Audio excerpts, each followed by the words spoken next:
Ladies, gamers, and gentlemen, welcome once more to Starcraft 2 YouTube casts of BelleNOiR TV. My name is BelleNOiR, and we have a PvZ for you today.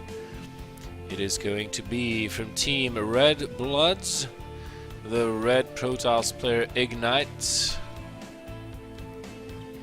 and his opponent from Team Vega Squadron. It's formerly of Mouse Sports, the Blue Zerg player Hope. Here in the top right, and his opponent Ignite spawning in the bottom left. The map is Overgrowth, so only 2 spawn locations. Ignite's placing down a pylon and going to scout straight away. The sooner he finds out his opponent, the better for him. And of course, if he sees that his opponent is going to try to go for a hatchery first, he may try to go ahead and cannon rush it. It's also a possibility, but seeing that probe, Hope will probably elect to go for a spawning pool first, which is a safer option, especially given the fact that this map is 2 spawn locations, so both of these guys know exactly where their opponent is and no need to scout. And it's getting close to that time where a hatchery should be put down, so Ignite is probably going to go ahead and try and block it. We might see an Overlord being thrown there into the production tab, just in case this gets pylon blocked, but no, it does not, and Hope does get his natural expansion up in good order. Here we have the Nexus first from Ignite, followed by a Forge. Ignite's going in to check for the gases, seeing if one of those was taken, for example, because that would probably signify a 2-base all-in, or at least a heavy pressure from 2 bases from Hope, so no such thing is going to be coming. And as the Zerglings are in production, Ignite leaves the premises. We'll be building a cannon over here as the Forge finishes. And we're about to see the double gases going down for Ignite shortly here. Or maybe just after the cybernetic score. No, it should be before then.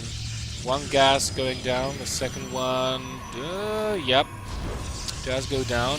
Hope will see this, of course. He knows what kind of opening this was, so he does not hesitate to take a 3rd base versus this, because he knows that gateway attack is going to be slightly delayed, so no quick attacks will be coming his way, and he is pretty much safe to take that 3rd base. He doesn't need to build any units for the foreseeable future. All he needs to do is build drones up until, let's say, the 8 or 9 minute mark, which is when the first attack by the Protoss may come in. Good scouting by Hope, checking for that tech choice. He knows no ranged units will be out so far, because the cybernetic score is not yet done, so he's checking for the pylon placements, and he will be checking this location later on at around 6:30 to 7 minutes, when the tech choice from the Protoss player should be obvious. Good placement by the Forge, however, denies scouting for Hope. He doesn't see if there is a +1 in production or not, which there is. So, you know, Ignite might be going for a gateway pressure or possibly an Immortal Sentry based attack, as we'll be having a lot of sentries being built. A lot of gas is going to be flowing into Ignite's coffers shortly. Double gas being taken by Hope, and most likely the first 100 gas will be put towards the lair. Well, we should also see a Roach Warren, or he can go straight into Hydralisks with link speed. And wow, this is not going to be a 2-base attack. It's actually going to be a quick 3rd base, and Hope scouts that immediately, or at least tries to. He sees the Zealot over there, however, so but look at the waypoints from this Overlord. It's definitely going to try to stay alive. I don't know if this is the best routes to take if you want to survive as an Overlord. May go down, and Hope never got to see that 3rd base. There's the lair. The first 100 gas goes into that. The second is probably gonna go into link speed. We'll see. And we have an Evo Chamber and Roach Warren going down as well. So Hope probably gonna be building those just in case there's an attack. He's going to be relying on roaches. A nice comfortable drone count for him, 50, 61, and he can go even further because there is no immediate threat to him. Now, on the side of Ignite, he's going to be trying to macro up. Nice SimCity over here with the cannon in the middle of all these gateways that will be hard to reach with Zerglings. And in the meantime, he's getting his Robo Facility. He'll be getting Blink and +2. This is a build he's been using for quite some time now. Even before, when he was known as Fnatic Pink, he used to do this, and he is quite effective with this. It's very, very hard to stop. You have a lot of Blink Stalkers. You have +2 attack on them, so that means they take one less shot to kill a roach. And you also have all these sentries at your disposal. And if you want, you can mix in a couple of Immortals or Colossus, depending on what you think your opponent is going. Now, Ignite will probably be going with the Colossus tech, and we can see a 4th base going up for Hope. He's getting the Infestation Pit and the Spire. He'll be trying to tech up rather quickly, and here we have a move out by Ignite, going to try and force a little bit of units being made by the Zerg player. Let's take a look at look here. A couple of roaches, couple of lings. Maybe a little bit of an overkill since we don't have a War Prism with this. We don't have a pylon or anything. And I think Ignite is just going to try to dance around these units and recall back home because, yep, there is no reason to stay there. 1 sentry lost, so not that big of a deal, and both players pretty much have been untouched for the time being. And here comes a little bit of a little bit of an attack. Unfortunately, Hope was hesitant there for a little while to run past that wall into the natural mineral line or the main mineral line. Nice overlord placement from Ignite. Allows him to see both the ramps, and he knows exactly where the enemy army is, so he can position his units accordingly. Now the first Colossus is going to be popping out, and we have Mutalisks actually being produced by Hope. This is a very interesting choice considering we already have Blink, we already have +2 nearly done, and as soon as Ignite finds out what is happening, he'll cut Colossus production immediately, and with his 6 gateways he can start adding on even more. Like maybe 3 more gateways, go up to 9, and then he'll have ample gateway units at his disposal to defend versus the first wave of mutas. Here come the Mutalisks. I don't think he ever scouted the Spire. No, he did not. So now he's going to see the mutas. We don't have that many of them, and actually, Hope stopped at this number. Maybe he's looking to force a reaction out of his opponent. Oh, this is a big pylon to snipe, by the way. That will delay the extended thermal lenses for the Colossus if that goes down. And unpowers 4 gateways at once. That was a good pickup. Nice blink there, and Hope knows that he cannot continue Mutalisk production, but he already has another thing planned. He already has that Ultralisk Cavern going down. Although he doesn't have any upgrades for them.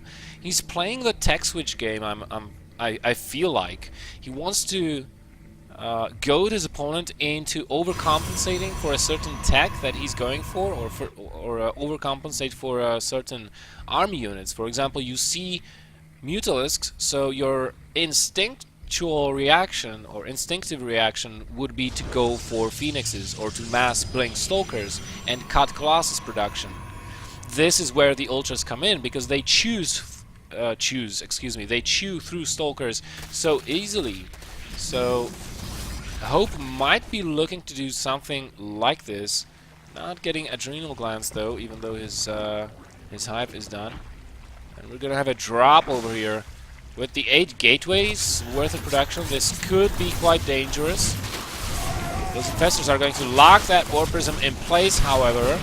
There we go, and that should be going down, and the Zealots have been cleaned up in the meanwhile. But the War Prism actually escapes, and I think the Ultralisks may have been seen.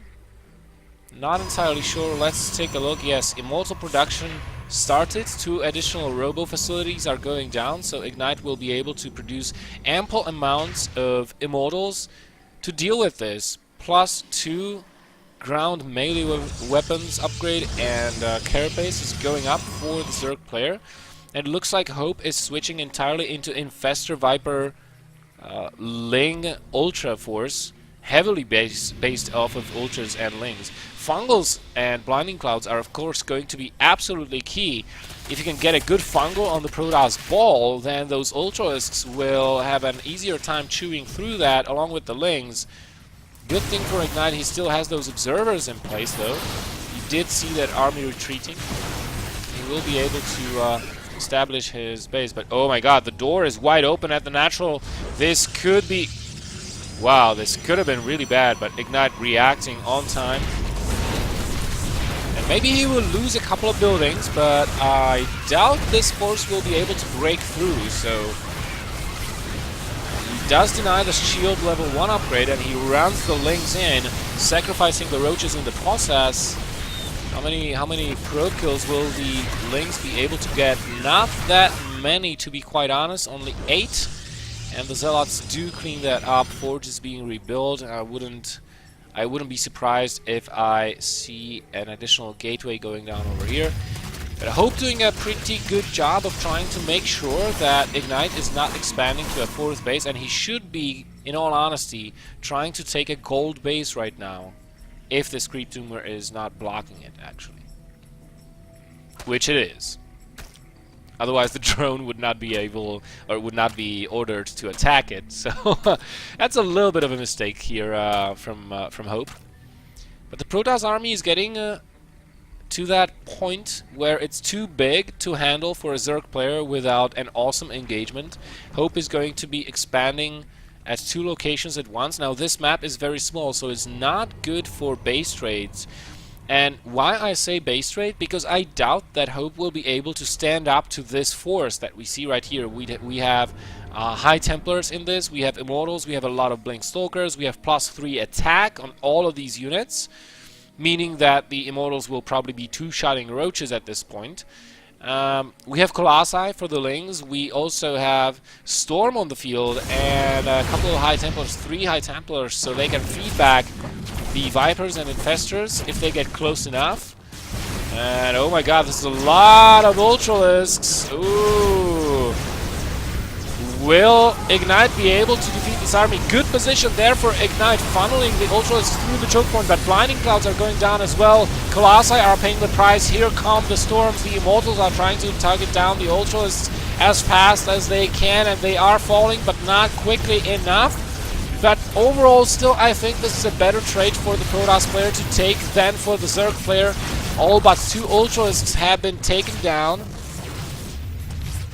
And Ignite needs to remax this army rather quickly. He's got 3 Immortals in production. He has a Dark Shrine coming as well. Meanwhile, he takes down the 6th base of Hope here with this War Prism. And he can go to the main base and try to snipe some tech right now, because the Zerg army is low on numbers. Right now the first Lings are coming out, the Zealots will be taken out, and here come the Mutalisks. Looks like Hope wants to abuse the relative defenselessness that the Protoss army finds themselves in currently, but it's not going to last long. I mean, we still have those 8 gateways, so 1 warp in, and these Mutalisks are going to be dead. Not to mention the cannons over here. Another attack at the right side of the map is directed at this 4th base, but that's not going to work, certainly not with only Lings. And the Mutants are doing a nice job so far, but here come the Blink Stalkers. Oh, a Blinding Cloud even. That was a little bit unnecessary, I'd say. But a Viper goes down as it fails to run away in time. And here come the Lings. Zealots will be needed. And they do in fact run in, try to surround the Stalkers. I don't know, the Ultralisks are going to be going down, those Immortals just not dying, and a Warp in of Stalkers should clean these Mutalisks up. It looks like the Queens and the remaining Ultralisks are going to retreat for the time being. Not enough Stalkers here for Ignite, however, and he has to macro like a god to keep those two alive for as long as possible. And now, you know, this is enough Mutalisk to warrant some great respect, and Ignite is going to be losing very many probes thanks to this. And those Mutas also will be trying to snipe any Immortals they come across. A little bit of a needless loss of an Ultralisk right there. These Mutas, they can just jump between the natural and the third base at will and take down as many probes as they please, frankly. This Warp Prism not having much luck trying to take down a base. Maybe it will try to go after this gold base, but with this flock of Mutalisks, it's going to be a little bit difficult. Now the Protoss is still on 51 probes, and his income is not looking all too shabby. Although granted, it's just approximately half of what the Zerg player is mining at the moment. And here comes another flyby. Those Mutas could take down a Nexus at this point, or anything else in this base for that matter. They have to be careful of the Archons, however. They have great splash damage, and they have +3 attacks as well. So they actually do 47 damage a shot towards biological units. And it looks like the Zerg player wants to be remaxing on... well, he does have 30 Mutas, of course, that's the bulk of his army, but he also needs something on the ground, and it's still going to be the Ultralisks as the primary choice. But you know what? Versus Archons and Immortals, I don't know about this. I mean, Ultralisks, they're good, but this army is very, very strong as well. Looks like Hope is going to try to initiate kind of a base raid situation here, so Ignite will have to move very quickly because he will never catch those Mutalisks. And if he fights in a choke point, these Ultras might be going down faster than you might think. All those Archons are sort of in the front, while Ignite's Immortals are falling. But look at this, no Ultralisks are left. And the Protoss ball stands uncontested. The Mutalisks will be bringing down structures, yes, but we still have this base over here. We still have 34 probes. Ignite might choose to build or start to build structures somewhere else out on the map if things get too dicey. Oh, okay, so the Mutas are coming in. They are going to try to snipe the Archons. Blink Stalkers blinking out of the way of the splash damage. And those Mutas are still pretty darn healthy. But here come 2 additional Archons. The Mutalisk will have to retreat. 2 Immortals, and it looks like the Zerg player is running out of gas. He's running out of steam. 56 more Speedlings. This could do it if the Zerg army engages together those 60 or so Speedlings with those Mutas and those Ultralisks. Nice kiting by Hope. Trying to snipe down the Immortals so that the Stalkers can get to work on those Mutalisks. Another Immortal lost. And Ignite's still in this, sort of. As he is retreating, he is targeting down those Mutalisks. He knows that's the greatest threat right now. But he's running out of money a little bit. 400 gas, 700 odd minerals, and almost no anti-air. Here comes Hope once more. Takes down a pylon. Oh my god! DTs. Do we have any detection anywhere? We have 6 Overseers on the field, so they should be able to keep Hope's structures alive. So far, not having much luck. And the Spire, well, barely. Just barely not going down. As Hope was able to save that. I think this could be curtains here for Ignite at this point, as he does not have anything to deal with those Ultras. Nor the Lynx, for that matter. And we still don't have Adrenal Glands upgrade research, which is a little bit weird. There's no reason not to get that upgrade. I don't see it anywhere on the upgrade tab, so... Ignite's going to try to make the last stand over here, but not going to be enough. GG's out of the game as hOpe takes the win. Ladies, gamers and gentlemen, thank you very much for watching, and if you enjoy the casts, please don't forget to like, share or subscribe to the channel for more content in the future. Thank you for watching, and I'll see you next time.